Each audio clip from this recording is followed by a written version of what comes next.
नमस्कार, आप देख रहे हैं लाइव इंडिया हर पल। मैं हूं आपके साथ रेखा मिश्रा। देश में इस वक्त लोकसभा चुनाव की सरगर्मी बढ़ी हुई है। सभी की नज़र 4 जून पर टिकी है कि आखिर देश में 4 जून को क्या कुछ होता है। वहीं अगर हम प्रधानमंत्री की बात करें तो प्रधानमंत्री एक राजनीतिक पद होता है जिसके पदाधिकारी पर सरकार की कार्यकारिणी का संचालन करने का भार होता है। भारतीय संविधान का अनुच्छेद 75 केवल इतना कहता है कि भारत का एक प्रधानमंत्री होगा जिसकी नियुक्ति राष्ट्रपति करेगा। आज हम आपको बताएंगे कि हमारे देश के अब तक के सभी प्रधानमंत्रियों की कहानी, जिसकी शुरुआत हम देश के पहले प्रधानमंत्री पंडित जवाहरलाल नेहरू से करेंगे। पंडित जवाहरलाल नेहरू का जन्म 14 नवंबर 1889 को इलाहाबाद में हुआ था। उन्होंने अपनी प्रारंभिक शिक्षा अपने घर पर निजी शिक्षकों से प्राप्त की।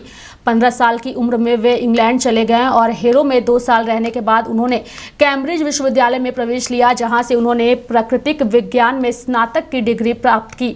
आपको बता दें कि 1912 में भारत लौटने के बाद वे सीधे राजनीति से जुड़ गए। यहां तक कि छात्र जीवन के दौरान भी वे विदेशी हुकूमत के अधीन देशों के स्वतंत्रता संघर्ष में रुचि रखते थे। उन्होंने आयरलैंड में हुए सिन फेन आंदोलन में गहरी रुचि ली थी। उन्हें भारत के स्वतंत्रता संग्राम में अनिवार्य रूप से शामिल होना पड़ा। 1912 में उन्होंने एक प्रतिनिधि के रूप में बांकीपुर सम्मेलन में भाग लिया एवं 1919 में इलाहाबाद के होम रूल लीग के सचिव बने। 1916 में वे महात्मा गांधी से पहली बार मिले, जिनसे वे काफ़ी प्रेरित हुए। आपको बता दें कि महात्मा गांधी से वो प्रेरित हुए। उन्होंने 1920 में उत्तर प्रदेश के प्रतापगढ़ जिले में पहले किसान मार्च का आयोजन किया। 1920 और 22 के असहयोग आंदोलन के सिलसिले में उन्हें 2 बार जेल भी जाना पड़ा। पंडित नेहरू सितंबर 1923 में अखिल भारतीय कांग्रेस कमेटी के महासचिव बने। उन्होंने 1926 में Italy, Switzerland, England, Belgium, Germany एवं रूस का दौरा किया। बेल्जियम में उन्होंने भारतीय राष्ट्रीय कांग्रेस के एक आधिकारिक प्रतिनिधि के रूप में ब्रुसेल्स में 3 देशों के सम्मेलन में भाग लिया। उन्होंने 1927 में मॉस्को में अक्टूबर समाजवादी क्रांति की 10वीं वर्षगांठ समारोह में भाग लिया।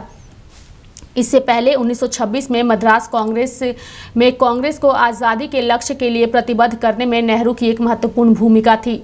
1928 में लखनऊ में साइमन कमीशन के खिलाफ एक जुलूस का उन्होंने नेतृत्व करते हुए उन पर लाठीचार्ज किया गया था। 26 अगस्त 1928 को उन्होंने सर्वदलीय सम्मेलन में भाग लिया। वे उन लोगों में से एक थे जिन्होंने भारतीय संवैधानिक सुधार की नेहरू रिपोर्ट पर अपने हस्ताक्षर किए थे। इस रिपोर्ट का नाम उनके पिता श्री मोतीलाल नेहरू के नाम पर रखा गया था। उसी वर्ष उन्होंने भारतीय स्वतंत्रता लीग की स्थापना की एवं इसके महासचिव बने। इस लीग का मूल उद्देश्य भारत को ब्रिटिश साम्राज्य से पूर्णतः अलग करना था। 1929 में पंडित नेहरू भारतीय राष्ट्रीय सम्मेलन के लाहौर सत्र के अध्यक्ष चुने गए, जिसका मुख्य लक्ष्य देश के लिए पूर्ण स्वतंत्रता प्राप्त करना था। उन्हें 1930 से 35 के दौरान नमक सत्याग्रह एवं कांग्रेस के अन्य आंदोलनों के कारण कई बार जेल जाना पड़ा। उन्होंने 14 फरवरी 1935 को अल्मोड़ जेल में अपनी आत्मकथा का लेखन कार्य पूर्ण किया। रिहाई के बाद वे अपनी बीमार पत्नी को देखने के लिए स्विट्जरलैंड गए एवं उन्होंने फरवरी-मार्च 1936 में लंदन का दौरा किया। उन्होंने जुलाई 1938 में स्पेन का भी दौरा किया, जब वहाँ गृह युद्ध चल रहा था। द्वितीय विश्व युद्ध शुरू होने से कुछ समय पहले वे चीन के दौरे पर भी गए। पंडित नेहरू ने भारत को युद्ध में भाग लेने के लिए मजबूर करने का विरोध करते हुए व्यक्तिगत सत्याग्रह किया, जिसके कारण 31 अक्टूबर 1940 को उन्हें गिरफ्तार कर लिया गया। उन्हें दिसंबर 1941 में अन्य नेताओं के साथ जेल से मुक्त कर दिया गया। 7 अगस्त 1942 को मुंबई में हुई अखिल भारतीय कांग्रेस कमेटी की बैठक में पंडित नेहरू ने ऐतिहासिक संकल्प भारत जोड़ो को कार्यान्वित करने का लक्ष्य निर्धारित किया। 8 अगस्त 1942 को उन्हें अन्य नेताओं के साथ गिरफ्तार कर अहमदनगर किला ले जाया गया। यह अंतिम मौका था जब उन्हें जेल जाना पड़ा एवं इसी बार उन्हें सबसे लंबे समय तक जेल में समय भी बिताना पड़ा। अपने पूर्ण जीवन में वे 9 बार जेल गए। जनवरी 1945 में अपनी रिहाई के बाद उन्होंने राजद्रोह का आरोप झेल रहे आईएनए के अधिकारियों एवं व्यक्तियों का कानूनी बचाव किया। मार्च 1946 में पंडित नेहरू ने दक्षिण पूर्व एशिया का दौरा किया। इसके साथ ही आपको बता दें कि जुलाई 1946 को वे चौथी बार कांग्रेस के अध्यक्ष चुने गए एवं फिर 1951 से 1954 तक 3 और बार वे इस पद के लिए चुने गए। पंडित जवाहरलाल नेहरू आज़ाद भारत के पहले प्रधानमंत्री चुने गए थे। बता दें कि स्वतंत्रता संग्राम में आगे रहे जवाहरलाल नेहरू 15 अगस्त 1947 को भारत के प्रथम प्रधानमंत्री बने। तब वे लगभग 58 वर्ष के थे और 17 साल तक उस पद पर रहे। अपनी शुरुआत के सालों में 10 साल तक वो इलाहाबाद में ही रहे और उन्हें 9 बार जेल जाना पड़ा। आज़ादी के 67 सालों में भारत में 15 प्रधानमंत्री चुने जा चुके हैं। जवाहरलाल नेहरू से शुरू हुई ये गिनती अब नरेंद्र मोदी तक पहुंच चुकी है। ऐसे में अब 2024 में इंतजार है कि आखिर कौन बनेगा 4 जून को देश का अगला पीएम। चूंकि हम आपको इस कार्यक्रम के माध्यम से हर दिन हम कोशिश करेंगे कि आपको अब तक के सभी प्रधानमंत्री की जीवनी के बारे में बताएं और अब तक के उनके सफरनामे को बताएं, लेकिन आज हमारे साथ इस खबर में चर्चा के लिए हमारे सहयोगी नौशाद बने हुए हैं, जिनसे हम पंडित जवाहरलाल नेहरू से जुड़ी कुछ रोचक बातें जो है वो जानने की कोशिश करेंगे और आपको बताएंगे भी। चूंकि अगर हम 2024 की बात करें तो 2024 में आखिर कौन बनेगा देश का अगला पीएम, ये सवाल सभी के जहन में है और इसी को लेकर के हम आज नौशाद से बात करेंगे। चूंकि आज कौन बनेगा पीएम इसको लेकर नहीं, बल्कि देश के पहले प्रधानमंत्री के तौर पर अपनी पहचान और छवि और साथ ही देश के लिए काम करने वाले पंडित नेहरू के बारे में रोचक बातें जानेंगे। नौशाद, आपका हमारे इस कार्यक्रम में स्वागत है। हमारा सवाल यही है कि देश के पहले प्रधानमंत्री पंडित जवाहरलाल नेहरू के जीवन से जुड़ी कुछ रोचक बातें आप दर्शकों को बताएं। नौशाद। देखिए रेखा, अगर पंडित नेहरू की चर्चा करें तो कई दिन और कई रात लग जाएंगे और उनकी चर्चा, उनके जो कारनामे हैं, खत्म होने का नाम नहीं लेगा। हम सबसे पहले शुरुआत करेंगे कि आखिर पंडित नेहरू को नेहरू क्यों कहा जाता है, इनके बातों से। क्योंकि आपने कहा कि रोचक तत्वों को आप जानकारी दें, हमारे दर्शक भी चाह रहे होंगे कि आपने तो सब कुछ बता दिया, हम क्या बताएंगे। तो हम निश्चित तौर पर हम कोशिश करेंगे अपने दर्शकों को कि रोचक जो तत्व है जो हमारे दर्शक तक नहीं पहुंच पाई है, उन तत्वों को थोड़ा सा हम बताने का काम करेंगे। कि दिल्ली के चांदनी चौक के पास एक नहर हुआ करता था और नहर के किनारे जो गांव बसा करते थे, तो ऐसे में कह सकते हैं कि उन गांव के बहुत कम ऐसे गांव होते थे जो बसा करते थे, लेकिन नेहरू के परिवार ने उन नहर के बीच में साइड में जाकर गांव बसाया। तब से उनका परिवार का नाम नेहरू से जुड़ गया, यानी नहर को बहने वाले के गांव के पास बताया तो वो नेहरू जुड़ गया। हम शुरुआत यहां से करेंगे और इसी नाम से मशहूर हो गया। दूसरी बात करेंगे कि स्वतंत्रता संग्राम के दौरान 2 बार भारतीय राष्ट्रीय कांग्रेस के नेहरू अध्यक्ष भी रहे हैं। तो ऐसे में कह सकते हैं कि उनकी जीवनी काफी लंबी चौड़ी है और अगर चर्चा करें तो कई दिन कई वक्त लग सकते हैं। हम नेहरू की आत्मकथा से शुरुआत करेंगे और कह सकते हैं कि उनकी आत्मकथा और उनके 2 लाइन आज भी लोगों के जेहन में गूंजता है।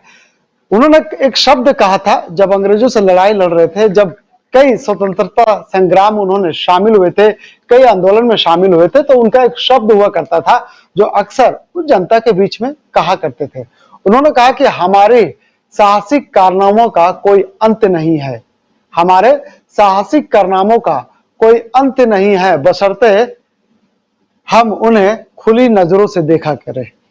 कितनी बड़ी बात है, इन बातों में क्या क्या छुपा है समझने वाले लोग समझ जाएंगे।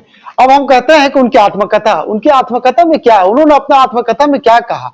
तो पंडित नेहरू ने अपनी आत्मकथा में जिक्र करते हैं कि उन्होंने जिक्र करते हुए लिखा कि मेरे मन में सबसे अगर कोई स्थान, अगर महत्वपूर्ण स्थानों में से एक है तो देहरादून का शहर, क्योंकि पहाड़ों और जंगलों से उनका काफी मोहब्बत था और अंतिम दौर में 4 दिन उन्होंने उन यादगार जिंदगी का जो पल है उन्होंने देहरादून में बिताया। तो ऐसे में कह सकते हैं कि पंडित नेहरू का वो दिन काफी मशहूर, देहरादून उन्हें काफी पसंद था। और यही अक्सर है कि जब भी वो जाते थे तो उनके लिए जो जेल होता था वो उनके घर से यानी घर के समान हुआ करते थे। पंडित नेहरू इतने बार जेल जा चुके आंदोलन में, अब उन्हें नहीं लगता था कि हम जेल में हैं या कि घर में। तो ऐसे तमाम चीजें हैं जो नेहरू के साथ बीतता गया। अब हम थोड़ा सा हट करके बात करेंगे। नेहरू का एक लगाव था, नेहरू का लगाव था देश का विकास के लिए, नेहरू का लगाव था आर्थिक स्थिति को मजबूत करने के लिए। आज हम जो IIM की बात करते हैं, आज जो हम IIT की बात करते हैं, यानी शैक्षणिक शिक्षकों को किस तरह से देश में इंप्लीमेंट किया जाए, शिक्षा को स्तर को किस तरह से मजबूत किया जाए, नेहरू सबसे पहले इन बातों पर उन्होंने गौर फरमाया और यही वजह है कि आज देश का सबसे बड़ा शिक्षा संस्थान आईआईटी और आईआईएम है। हम इसके बाद हम जिक्र करेंगे कि उनका एक सपना था कि गांव को शहर से कैसे जोड़ा जाए। पहले का एक दौर हुआ करते थे जब कई बांध हुआ करते थे, शहर नाव में डूब जाते थे, कई गांव जब बाढ़ आते थे तो कई गांव डूब जाते थे, तो उन्होंने चेक डैम यानी डैम का, बांध का निर्माण उन्होंने कराना शुरू किया। और जब पहली बार देश में वो सत्ता पे काबिज हुए तो कह सकते हैं कि 1953 में पहली बार उन्होंने अगर किसी बांध का निर्माण करवाया तो झारखंड का बांध है, और बांध हजारीबाग कोडरमा के बीच में जगह है जिसको हम बरही कहते हैं। बरही में जवाहर घाट का उन्होंने एक बांध बनवाया 1953 में, और आज भी कायम है। और तब से लेकर के आज तक उस बांध से सैकड़ों गाड़ियां हर दिन आया जाया करते थे। ये बांध के इंप्लीमेंट करते हुए उन्होंने जब इसका आविष्कार किया, जब इसकी शुरुआत की इस योजना का, तो अब तक जारी है, जो शहर को, कई शहरों को गांव से जोड़ने का काम किया। तीसरा बात करेंगे, उन्होंने मैथन डैम का भी निर्माण करवाया, वहां भी बांध बनवाया। लेकिन जहां भी वो डैम का निर्माण करवाते थे, जहां भी बांध का निर्माण करवाते थे, वहां पे एक विद्युत स्टेशन का भी निर्माण करवाते थे। उनको लगता था कि इस बांध से आविष्कार, यानी उनके करीब जितने भी लोग हुआ करते थे काफी शिक्षित हुआ करते थे, काफी आगे की सोच रखने वाले हुआ करते थे। यही वजह है कि उस बांध के इर्द गिर्द एक बिजली घर का निर्माण करवाते थे, जो आज भी कई डैमों के आसपास आपने देखा किस तरह से बिजली का निर्माण घर वहां मौजूद है। भारत के पहले प्रधानमंत्री होने के साथ ही वे आधुनिक भारत के निर्माता भी कहे जाते हैं, और आज भी आजादी से लेकर आजाद भारत बनाने में उनका काफी अहम भूमिका रहा है। यही वजह है कि उनके महत्वपूर्ण कार्यों को लोग कभी भी नहीं भूल सकते हैं। हम बात कर रहे थे शिक्षा संस्थानों की, हम बात कर रहे थे आईआईटीएन की, तो भारत नेहरू एक ऐसे चूंकि बच्चों में वो काफी फेमस थे, उन्हें चाचा नेहरू भी कहकर पुकारा जाता है, उसके बारे में भी दर्शकों को थोड़ा बताइए नौशाद। देखिए, आज अगर बच्चे अगर फर्स्ट क्लास के तो उनसे पूछ लिए कि देश का पहला प्रधानमंत्री कौन है, उनके जबान से जो पहला शब्द आएगा वो सीधा आएगा चाचा नेहरू। यानी बाल दिवस भी लोग बनाते हैं चाचा नेहरू को भी याद करके। तो ऐसे में कह सकते हैं कि नेहरू एक ऐसे प्रधानमंत्री थे जो बुजुर्गों के साथ साथ बच्चों में भी अपना स्थान बना चुके हैं। और नेहरू की जितना भी बड़ाई की जाए कहीं ना कहीं बहुत कम है, क्योंकि आज जो भी देश विकसित किया है, जितना भी देश आगे बढ़ जाए, नेहरू के बिना हम भारत की कल्पना नहीं कर सकते हैं, भारत को आगे ले जाने का सपना को नहीं सोच सकते हैं। अगर कोई देश का प्रधानमंत्री ये कहता है कि आज हमने ये किया, कल हमने वो किया था, तो शायद ये बेईमानी होगी, क्योंकि पहला देश का प्रधानमंत्री नेहरू ने जो काम कर दिया वो आज तक लोग नहीं कर पाए हैं, और उन्हीं के बताए हुए कामों को आगे बढ़ाने का काम करे। इसीलिए लोग चाहे देश के प्रधान पीएम की बात कर ले, उन्होंने स्वच्छता की बात करते हैं, स्वच्छता की देन नेहरू और गांधी के से जुड़ा हुआ है। यानी तमाम वो चीजें हैं जो नेहरू और गांधी से लोग जोड़ के देखते हैं। लेकिन हम प्रधानमंत्री की बात करेंगे तो देश का पहला प्रधानमंत्री नेहरू थे, जिन्होंने देश के लिए कई ऐसे काम किए हैं। मैं वही जा रहा हूं रेखा कि हम नेहरू की बात कर रहे थे।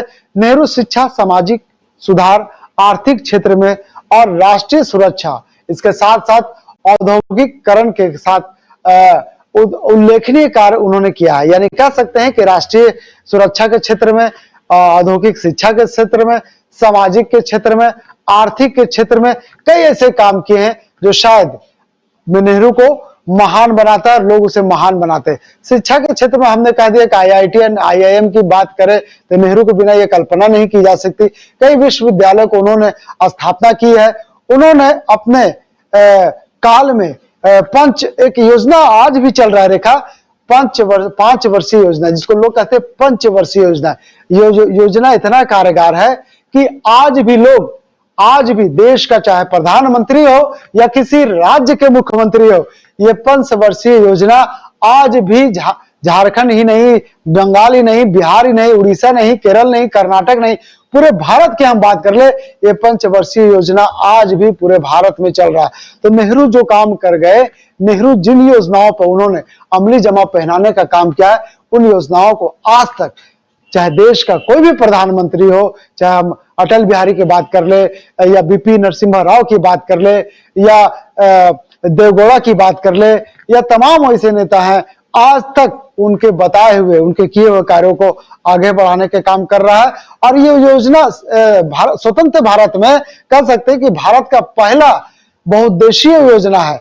चाहे चेक डैम बांध का निर्माण की बात कर ले, ऐसे कई योजनाएं हैं जो आज तक प्रारंभिक काल से आज तक जारी है।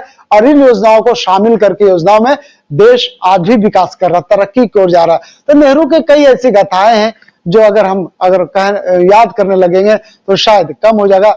लेकिन नेहरू ने जिस तरह से काम किया है भारत के लिए, शायद कभी भुलाया नहीं जा सकता है। इतिहास के हर किसी पन्ने में, इतिहास के हर कोने में चाचा नेहरू को लोग याद करते हैं। जहां भी जाएंगे, देश की बात कर रहे, विदेश की बात कर ले, दुनिया के तमाम कोने में जाएंगे, नेहरू को लोग उसी जैसे पहले याद किया करते थे वैसे आज भी याद करते हैं। और आने वाला समय भी लोग नेहरू को याद करेंगे। रेखा। बिल्कुल, तो पंडित जवाहरलाल नेहरू जो हैं उन्हें देश जो है वो आज भी याद करता है, क्योंकि भारत के पहले प्रधानमंत्री हैं। और बच्चे से लेकर बूढ़े के जबान पे अगर देश के पहले प्रधानमंत्री का नाम पूछा जाता है तो सभी के जेहन में ये नाम अक्सर ही याद रहता है, क्योंकि देश के पहले प्रधानमंत्री हैं जो हर एक तबके में काफ़ी फेमस थे। और सबसे महत्वपूर्ण कि उन्होंने जिन कामों की शुरुआत की, अभी की जो भी सरकारें उसके बाद बनी हैं और जिनका भी शासन रहा है, सभी ने उसी काम को आगे बढ़ाने की कोशिश की है। चाहे उस नाम के साथ उन्होंने आगे बढ़ने की कोशिश की हो या फिर नाम में बदलाव करके आगे बढ़ने की कोशिश की हो। तो अगर हम इस पूरे प्रक्रिया को देखें तो जवाहरलाल नेहरू का जो कार्यकाल रहा है कई सारी उपलब्धियों से भरा रहा है, तो वहीं कई सारी चुनौतियों से भरा रहा है उनका कार्यकाल। लेकिन आज उसका लाभ जो है वो भारत के लोगों को मिल भी रहा है।